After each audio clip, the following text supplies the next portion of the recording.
a gente vai começar a falar sobre os atributos de Deus. Se a gente pudesse, então, resumir ou colocar numa pergunta o conteúdo da aula passada, seria: Deus pode ser conhecido?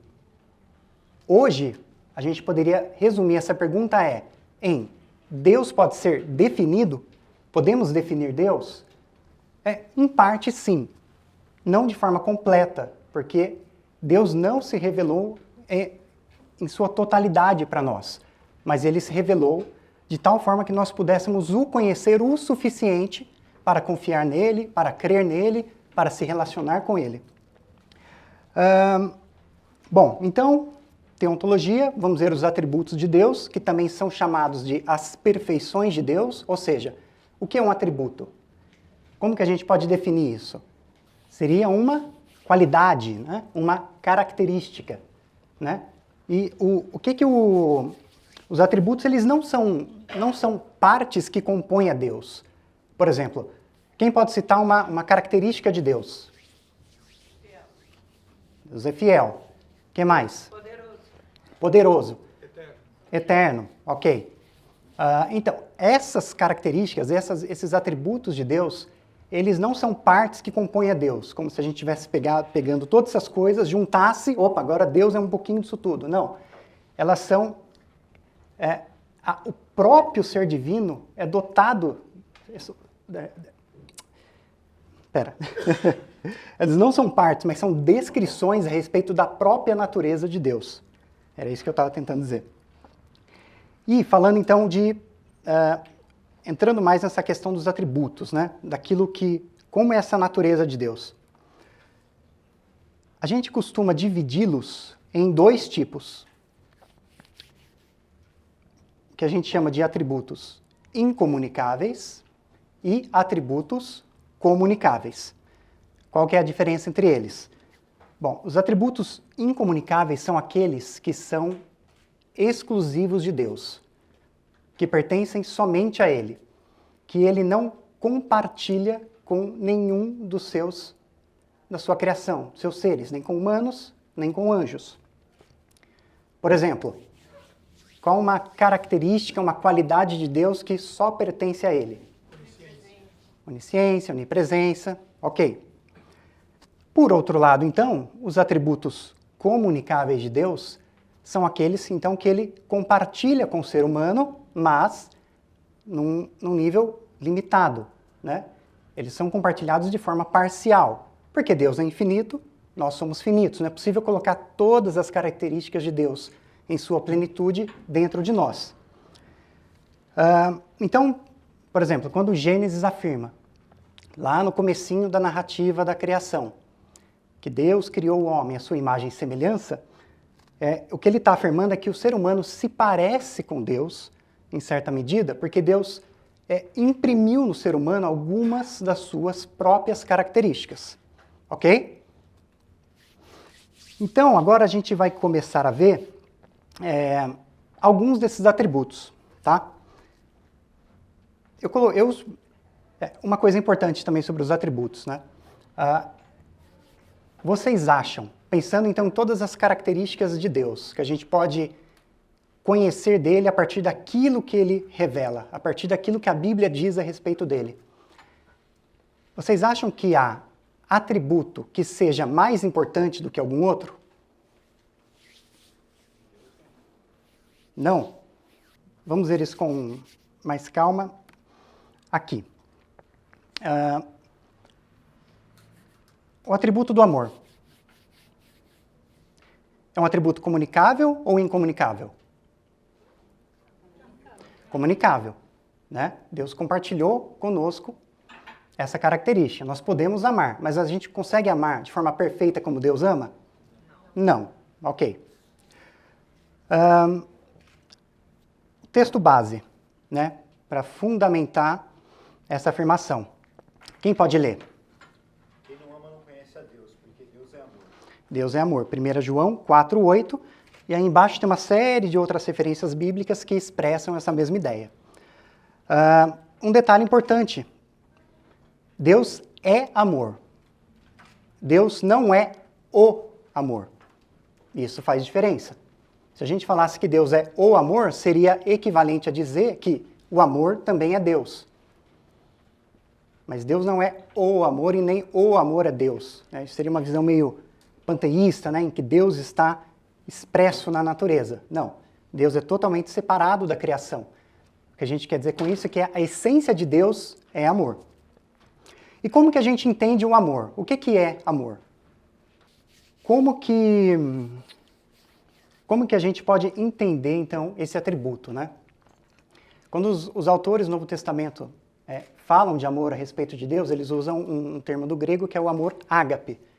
Né? O que é esse amor ágape? Que é um amor muito profundo.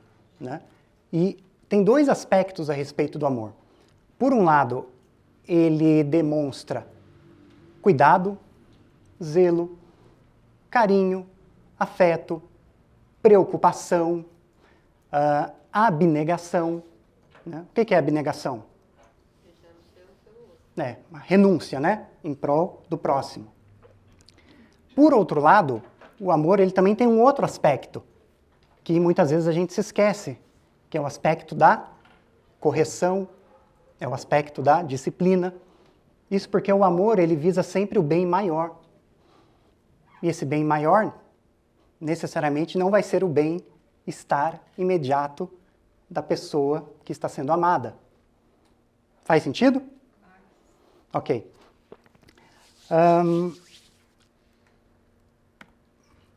Olha só.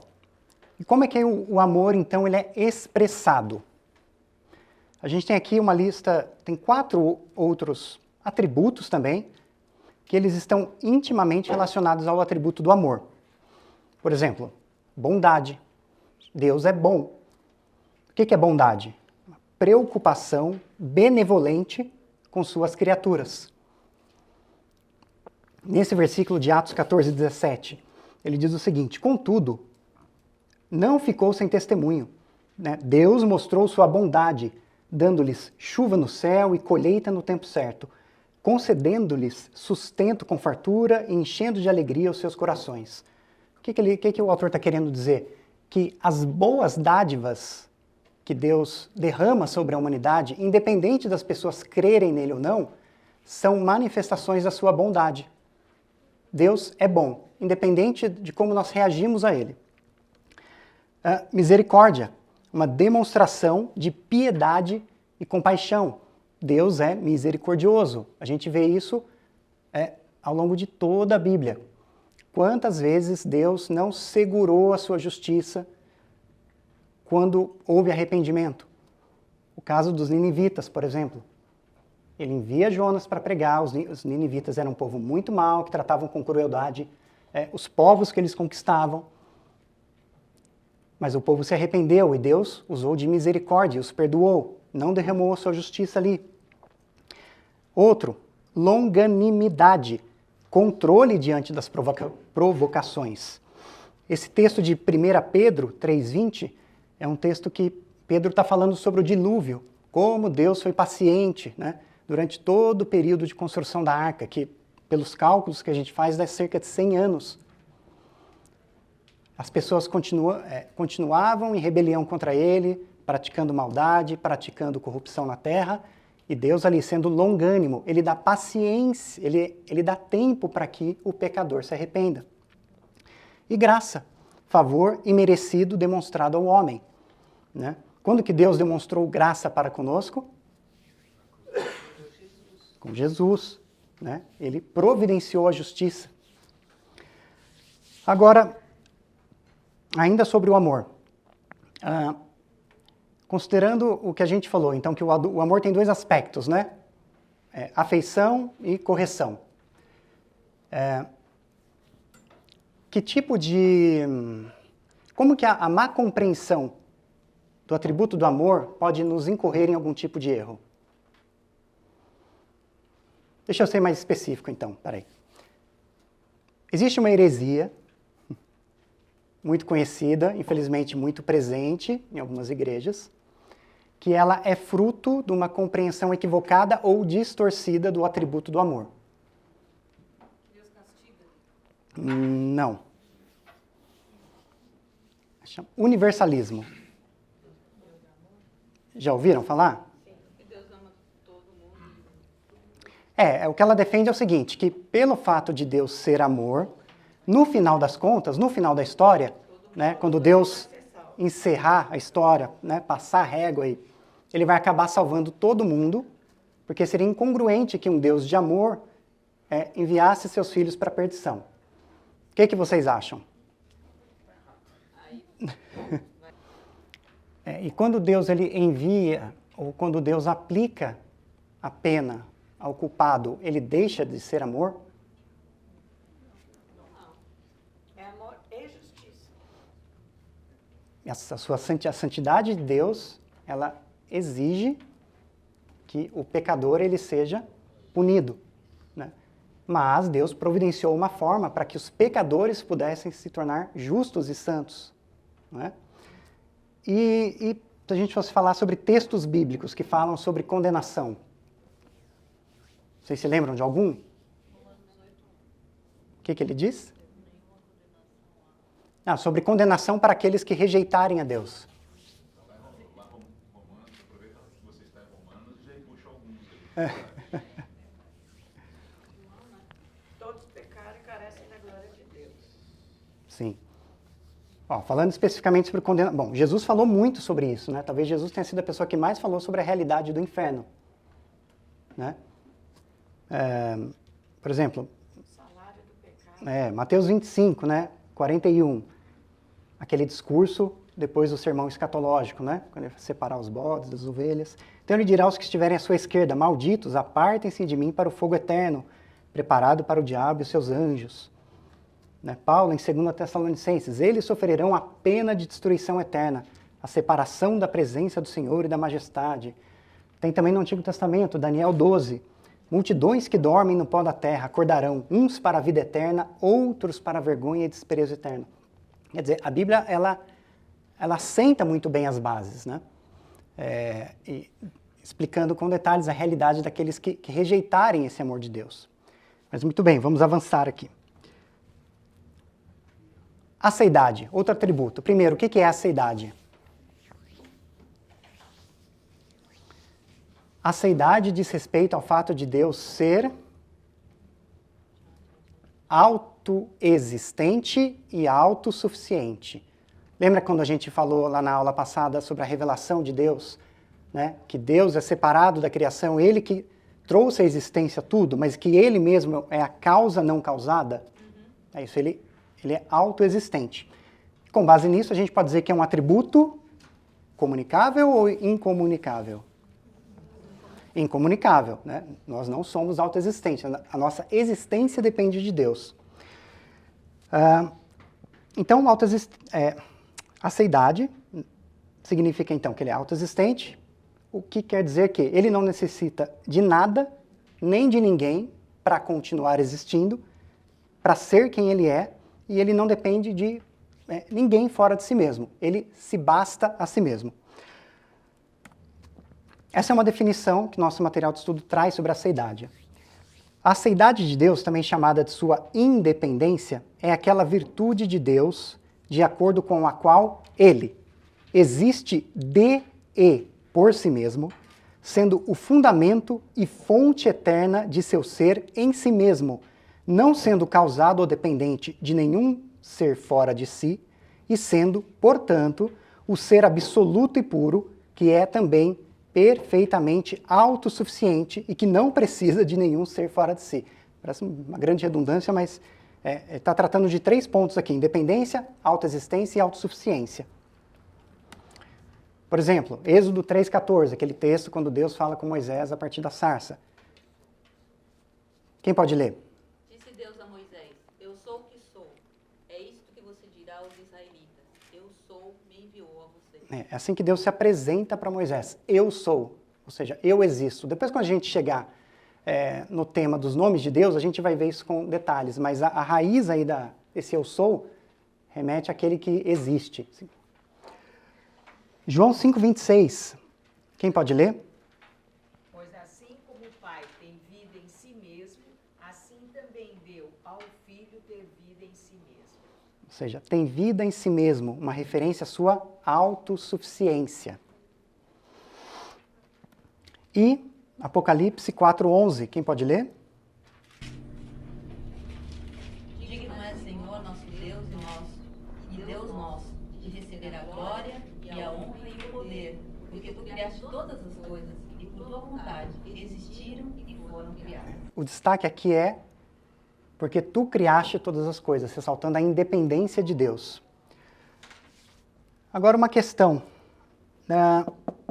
Se Deus ele é autossuficiente, ele não precisa de nada, por que ele criou alguma coisa?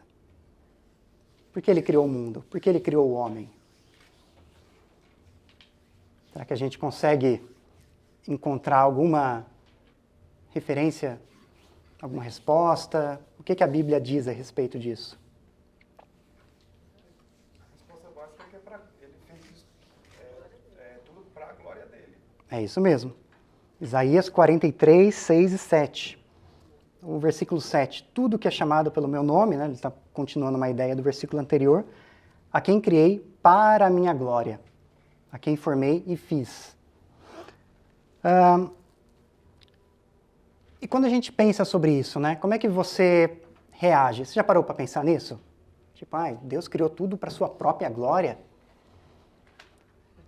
Já pensou? Será que a sua mente, assim, a nossa mente invejosa por causa do pecado não olha para isso? Como assim? Entende? Mas não, né? Porque Deus é perfeito, absolutamente justo. A questão é, Deus não precisa de nada, nem da nossa adoração. Mas uma vez que a adoração é possível, então Ele é merecedor dela. Pelo que Ele é e pelo que Ele fez por nós. Outro atributo, eternidade. Também, assim, intimamente ligado à seidade, né?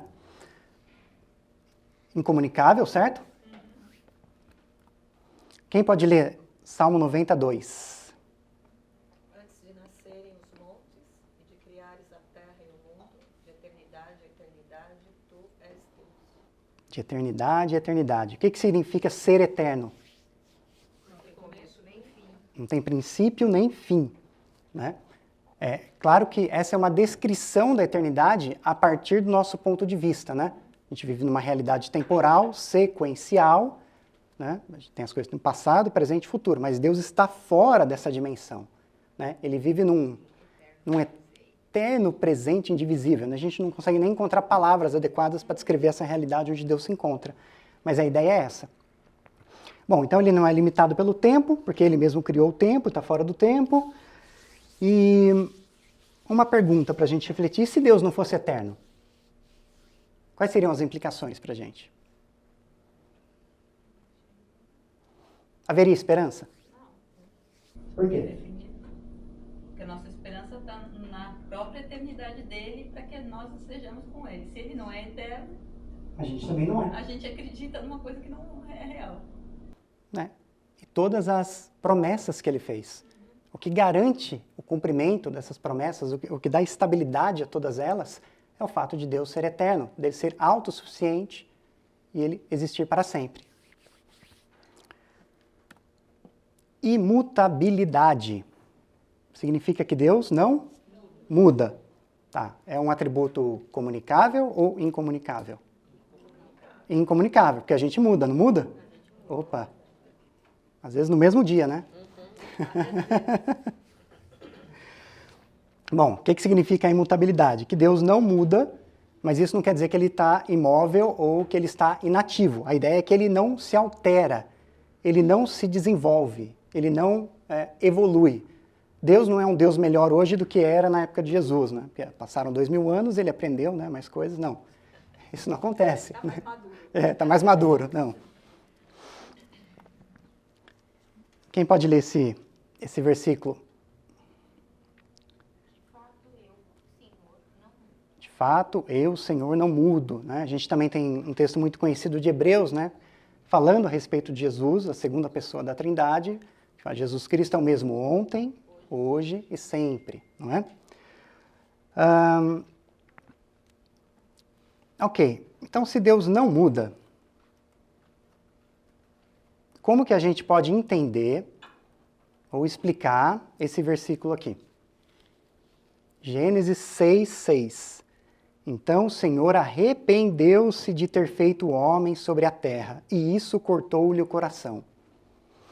Primeiro, qual que é o contexto aqui? O que está acontecendo aqui? No tempo de Noé. No tempo de Noé, antes ou depois do dilúvio? Antes. Qual que era a situação da terra nessa época? Corrupção, Muita corrupção, imoralidade, imoralidade, violência. que bem entendia. Deus chega a falar que todos os pensamentos humanos eram somente maus, continuamente maus. Uma reflexão aqui. A imutabilidade de Deus é motivo de grande conforto e segurança para o crente, pois é a prova de que sua confiança está depositada sobre aquele cuja graça e propósito redentivo não estão sujeitos à variação. Ou seja, podemos confiar em Deus, porque Ele não muda. Por outro lado, é também um motivo de grande alerta, pois é a prova de que todos os ímpios não poderão escapar do dia do juízo e da manifestação da justiça de Deus revelados nas Escrituras. Deus não vai voltar atrás com a sua palavra. Mais um atributo, infinitude, diz respeito ao fato de Deus ser infinito, uma característica particular e ímpar dele, que quer dizer basicamente o quê? Que Deus não tem nenhum tipo de limite, de limitação. Ele não é restringido pelo tempo, pelo espaço, pela matéria. E tem uma diferença de ordem técnica com o atributo da onipresença. Parecem parecidos, né? Onipresença diz respeito ao fato de Deus poder estar em todos os lugares. Mas e a infinitude? A infinitude está... Vocês já ouviram falar dos conceitos de transcendência e imanência? Por exemplo, quando a gente fala que Deus é transcendente, né, que Ele está acima de nós, acima da nossa realidade. Então a infinitude diz respeito a isso. Deus é infinito no aspecto transcendente. Está acima de toda a realidade, Ele é maior que toda a realidade criada. Quando a gente fala que Deus é onipresente, diz respeito à imanência, ou seja, apesar de Deus estar fora da realidade, Ele interage com ela. E Ele entra nessa realidade para se relacionar conosco. Então Ele é onipresente em relação a nós e infinito em relação à sua criação.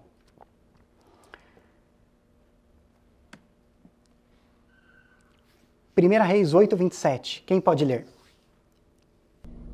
Mas será possível que Deus habite na terra?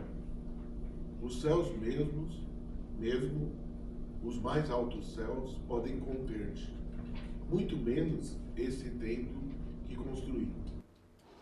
Quem que está falando isso? Salomão. Salomão. Em que contexto?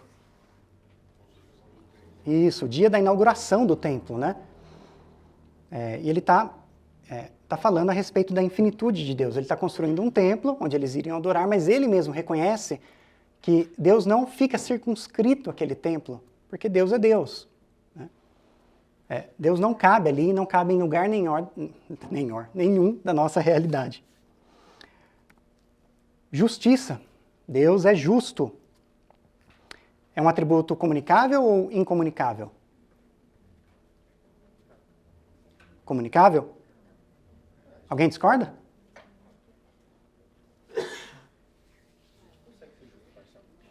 Sim, essa é a ideia. Podemos ser justos? Em algum limite, né? Em algum nível? Sim. De forma perfeita e plena como Deus? Não. Mas ok, Ele compartilhou dessa natureza conosco. O que significa justiça em termos gerais? O que é ser justo? Fazer valer o direito do outro, né? Dar a cada um o que lhe é devido, o que é merecido. Tá.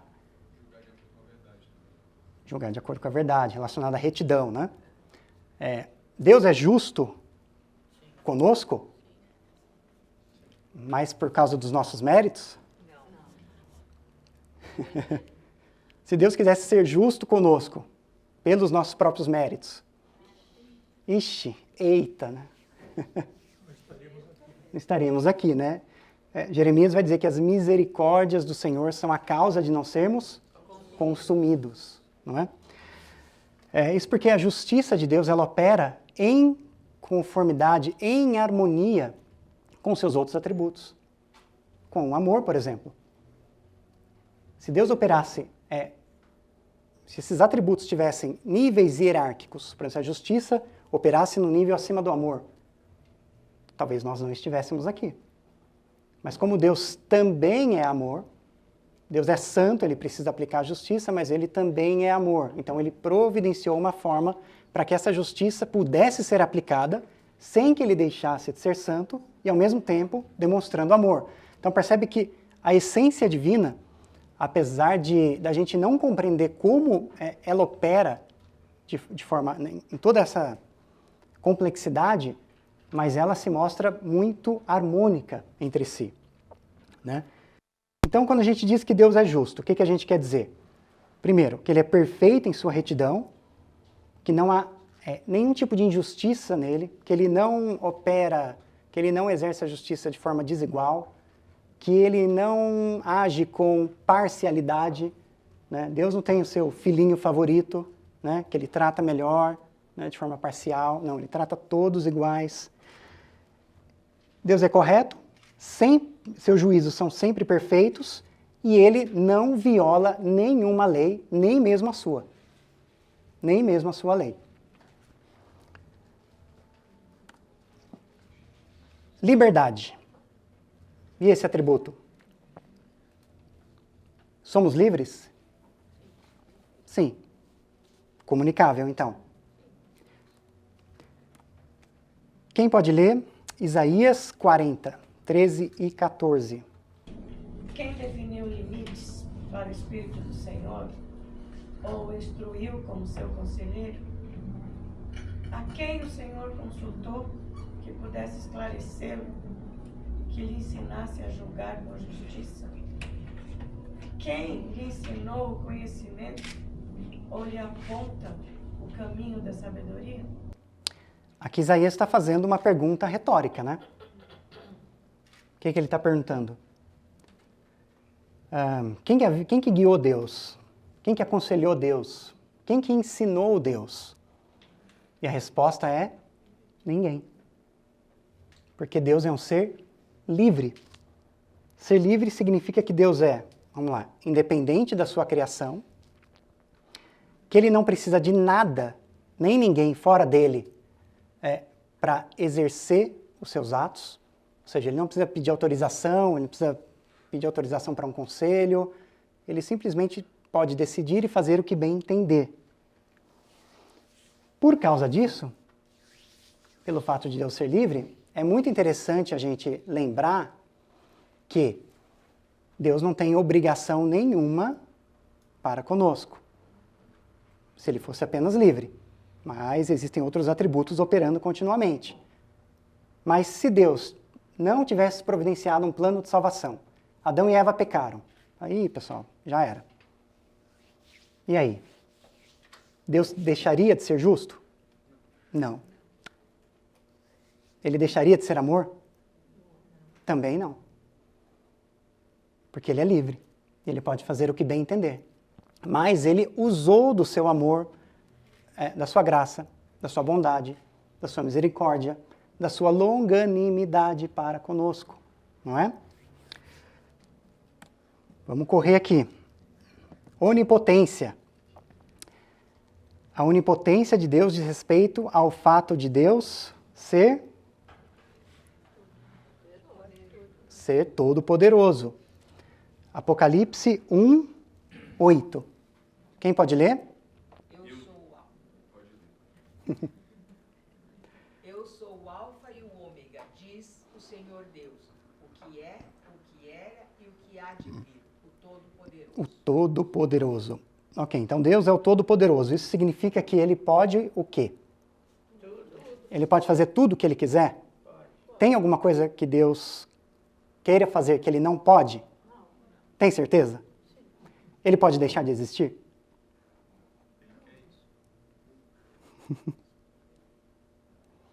Se ele quiser. Pode? Mas aí ele não estaria violando o atributo da aceidade? Então não dá. Não, mas ele pode, dentro da justiça dele, dentro Existe a possibilidade, mas ela nunca se concretiza. Nunca se concretizará. Porque não vai contrariar outros atributos. Deus não pode negar-se a si mesmo, né? O que Paulo fala para Timóteo. Ou seja, negar-se a si mesmo, qual que é a ideia? É negar a sua própria essência, a sua própria natureza. A gente está falando de violação de outros atributos. Então, ok, a definição é, como que a gente define a onipotência de Deus? A melhor definição seria, Deus pode fazer tudo o que for coerente com a sua própria natureza. Exemplo, Deus pode mentir? Não. É possível mentir? Mas ele não pode mentir, porque ele é um Deus de verdade. Tiago fala isso, né? Deus não pode mentir. Deus pode ser tentado pelo mal? Ficando em Tiago ainda? Não, Deus não tem nenhuma parte com o mal. Porque ele é santo, ele é separado, completamente separado do mal. Né? Então perceba, a onipotência, Deus pode fazer tudo que for coerente com a sua própria natureza. Ok? Onipresença. Incomunicável também, né? Ou será que a gente consegue ser onipresente? Talvez no futuro? Inteligência artificial? Vários avatares espalhados por aí? Não? Salmo 139, 7 a 10. Quem pode ler? Para onde poderia escapar do teu espírito? Para onde poderia fugir da tua presença?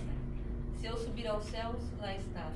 Se eu fizer a minha cama na sepultura, também lá estás. Se eu subir com as asas da alvorada e morar na extremidade do mar, mesmo ali, a tua mão direita me guiará e me susterá. Bonito esse salmo, né? Muito lindo, né? Que Davi está perguntando se existe algum lugar para onde nós podemos nos esconder ou nos ausentar de Deus? E a pergunta e a resposta é? Não. Deus, bom, a gente falou um pouquinho sobre isso quando a gente falou sobre infinitude, né? Mas, assim, o que é, então, a onisciência? Como é que a gente pode definir? Que Deus não é, onipresença, perdão, que Deus não é limitado de nenhuma forma pelo espaço, pela realidade física, né? E que Ele está presente em todos os lugares com toda a plenitude do seu ser. Por exemplo, se Deus vai agir em 2 lugares diferentes, Ele não divide suas forças, né? 50% aqui e 50% ali. Não. Deus consegue estar presente em todos os lugares com toda a sua plenitude. Com base nisso, o que a gente pode falar a respeito da realidade do inferno? Ou que, para a gente ser mais preciso, do lago de fogo, aquela realidade pós essa vida, para onde os ímpios serão lançados. Tem muita gente que fala que, popularmente, né, o inferno é um lugar onde Deus não está presente. Faz sentido?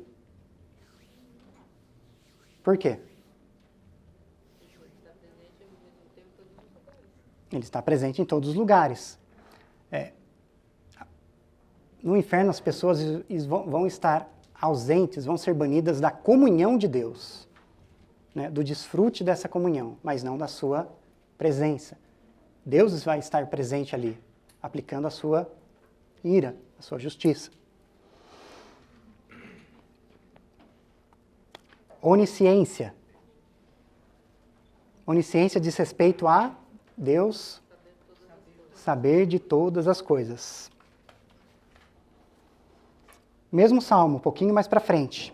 Os teus olhos viram o meu embrião. Todos os dias determinados para mim foram escritos no teu livro antes de qualquer deles existir. O que significa onisciência, então? Que Deus sabe de todas as coisas, de modo completo, né? Não há absolutamente nada que Deus não saiba. Esse conhecimento é desde a eternidade, né? Sim, ele conhece a partir da eternidade, né? Dessa dimensão fora da nossa realidade temporal. Né? Também significa que Deus não precisa, ele não se surpreende com nada, né? Não tem informação que pegue ele de surpresa. Ele já sabe de tudo, ele não precisa pedir informação para ninguém. Ele não possui dúvidas, porque ele já conhece tudo, as causas reais e possíveis. até o que viria a acontecer no caso de. Então Deus nunca se surpreende. Deus conhece instantaneamente e sem esforço algum tudo e todas as coisas, o que inclui pensamentos, espíritos, seres, criação, leis, relações, e por aí vai. Ele não conhece uma coisa melhor que outra, mas a tudo igualmente bem. Ele nunca descobre nada, nunca se surpreende, nunca se assusta. Deus não imagina como será algo, nem busca informações, nem faz perguntas. Parênteses, exceto quando inquire o homem para o próprio bem deles, não que Deus precise da informação do homem. Avançando aqui, para a gente conseguir concluir. Santidade é um atributo comunicável ou incomunicável? Comunicável. Olha esse texto de Levítico, de onde Pedro se baseia, né? Para dizer, sede santos como eu sou santo. Pois eu sou o Senhor Deus de vocês, consagrem-se e sejam santos, porque eu sou santo. O que significa ser santo? Separado do quê? Do pecado, separado do mal, né? A ausência completa do mal e a presença do bem absoluto. Soberania.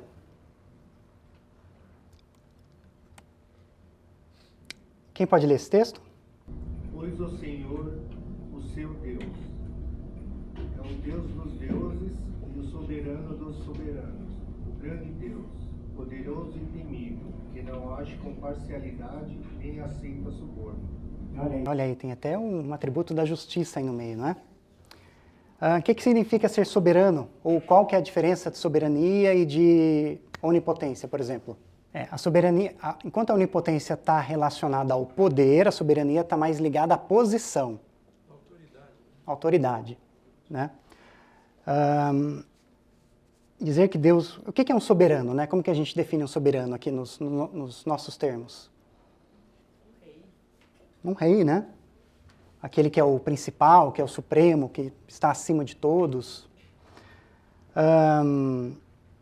Então, dizer que Deus é soberano é o mesmo que dizer então, que Deus controla todas as coisas, que Ele governa o universo, que Ele conduz a história de acordo com os seus próprios propósitos eternos. Agora, para a gente refletir, um soberano, humanamente falando, ele pode descambar para dois caminhos, né? Por um lado, ele pode abdicar da sua soberania, tal como lá o tio da Elizabeth, da rainha Elizabeth, abdicou do trono, e por um outro lado, ele pode exercer a sua soberania de forma exacerbada e se enveredar por um caminho de tirania. Né? Isso pode acontecer com Deus? É possível, mas não pode ser concretizado, por causa dos seus outros atributos. Deus só age de acordo com a sua natureza, então essa definição é importante, porque um poder infinito como o de Deus, sem o controle da sua natureza sábia, faria de Deus um grande monstro. Não é? Já são 10 horas, eu não vou entrar nesse tema, que ele é infinito, soberania versus liberdade, vamos tentar terminar aqui. Deixa eu ver. Só queria dizer o seguinte, quando a gente fala de soberania e liberdade, né, geralmente as pessoas acabam ou indo demasiadamente para um lado ou para o outro, né? Ou ela cai num ponto de determinismo, onde Deus determina absolutamente tudo o que acontece na sua vida, ou ela enfatiza demais o lado da liberdade e diz que é o ser humano quem escolhe todos os seus caminhos. Mas o que a gente pode dizer é que a Bíblia afirma que essas duas realidades são verdadeiras. A gente não consegue entender como elas operam, mas elas estão presentes. A gente vê elas na Bíblia. Por exemplo, olha esse versículo que interessante, o discurso de Pedro ali em Atos, capítulo 2. Olha o que ele diz: Israelitas, ouçam essas palavras. Jesus de Nazaré foi aprovado por Deus diante de vocês por meio de milagres, maravilhas e sinais, que Deus fez entre vocês por intermédio dele, como vocês mesmos sabem. Agora, preste atenção. Este homem, Jesus, lhes foi entregue por propósito determinado e pré-conhecimento de Deus. Ou seja, Deus havia estabelecido isso, soberania. E vocês, com a ajuda de homens perversos, o mataram pregando-o na cruz. O mesmo versículo fala sobre soberania e, ao mesmo tempo, ele atribui responsabilidade àqueles homens que realizaram aquele ato. A gente vê as duas realidades operando juntas. Deus determinou que Jesus Cristo iria para a cruz, mas os homens que o julgaram de forma injusta serão punidos por isso. Eles são responsáveis e eles fizeram isso livremente. Como a gente entende? Esse é um dos mistérios da fé. A gente não entende. Isso não nos foi revelado, mas a Bíblia apresenta as duas coisas como verdade. Atributo da unidade. A ideia é que só existe um Deus, que ele é inigualável e é indivisível. Deuteronômio 6,4. Quem pode ler? Ouça, ó Israel, o Senhor, o nosso Deus, é o único Senhor. É o único Senhor, né? E como que a gente lida com esse versículo com relação à Trindade? Você acha que há inconsistência, há incoerência? Não, né? Até porque a nossa declaração de Trindade é que também só existe um único Deus, correto? Depois a gente vai ver isso com mais detalhes. É bom a gente lembrar também que quando Moisés escreve isso, né, inspirado pelo Espírito, esse texto ele também tem um propósito, um objetivo um pouco apologético, né? Eles viviam numa sociedade que era politeísta. Então, quando Deus se apresenta, eu sou o único Deus, olha, gente, essa realidade no qual vocês estão imersos, vocês ficaram 400 anos debaixo da cultura egípcia, cheia de deuses, então ele precisa afirmar isso com ênfase, para que o povo pudesse assimilar isso. Atributo da verdade. Esta é a vida eterna, que te conheçam o único Deus verdadeiro e a Jesus Cristo a quem enviaste. Único Deus verdadeiro. Bom, dizer que Deus é verdade, então, equivale a dizer que tudo que provém de Deus é verdadeiro e também infalível. Porque se Deus diz alguma coisa, essa coisa vai se cumprir. Ok? E a verdade é um atributo comunicável, né? Nós podemos ser verdadeiros. Espera-se que sejamos, né? E é isso. Essa é a lista de atributos que a gente viu. Amor, aceidade, eternidade, imutabilidade, infinitude, justiça, liberdade, onipotência, onipresença, onisciência, santidade, soberania, unidade e verdade.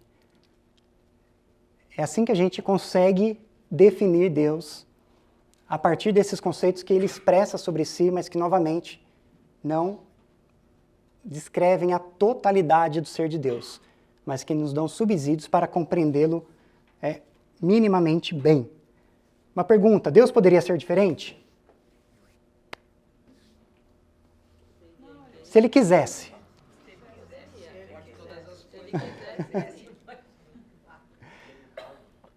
Por exemplo, a gente fala que Deus é bom.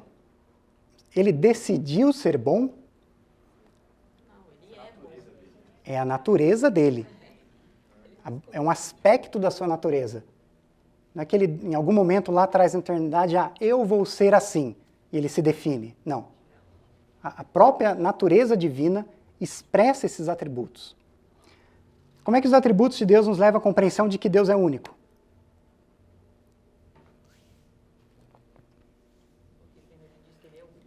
Ele diz que ele é único. Ok. Tem também uma questão lógica que a gente pode usar para chegar a essa conclusão. Não existe ninguém igual a ele. Ele tem esses atributos, como ele tem. Sim. E ele não se criou, ele não foi criado. Então, se ele não foi criado, ele é único porque ele é um ser não causado, ele sempre existiu. O que eu ia falar, vê se faz sentido para vocês. para que a gente consiga perceber que há dois deuses, imagina, será que existem um ou dois, ou mais de um? Para a gente conseguir perceber diferença entre eles, eles teriam que ter alguma coisa, por mínima que seja, diferente. Né? Porque se não tem nada diferente, eu poderia chegar à conclusão que é a mesma coisa. Se há diferença, significa que pelo menos um deles tem algo a mais ou carece de algo que o outro não tem. Ok? É a definição de diferença. Ou tem algo a mais ou tem algo a menos. Mas se tem algo a mais ou tem algo a menos, significa que ele não é infinito. Porque o que é infinito não carece de nada. E nada lhe pode ser acrescentado. Se ele não é infinito, ele não é Deus. Porque Deus é infinito por definição. Muitas voltas, né? E como é que os atributos de Deus determinam o nosso relacionamento com Ele? Deus estabelece um novo padrão moral. E a gente sabe que a gente não consegue chegar e atingir. E entendendo isso, isso muda a forma como a gente adora Ele. Necessariamente como a gente se relaciona com Ele. Sim. O fato de sabermos quem Deus é, como Ele é, isso determina a forma como nós o adoramos, né? Nós começamos a perceber que nós lhe devemos adoração, honra, crédito, não é? A gente só sabe porque ele se rebelou, porque se ele não tivesse rebelado, nós nunca saberíamos nada. Exatamente. A criação de Deus aponta para Deus, né? Toda a sua complexidade, grandeza, beleza. A gente consegue inferir que, nossa, de onde veio tudo isso? Deve haver um Deus. Mas a gente não consegue saber que Deus é esse. Quem é esse Deus? Só por meio da sua revelação especial, que é a sua palavra.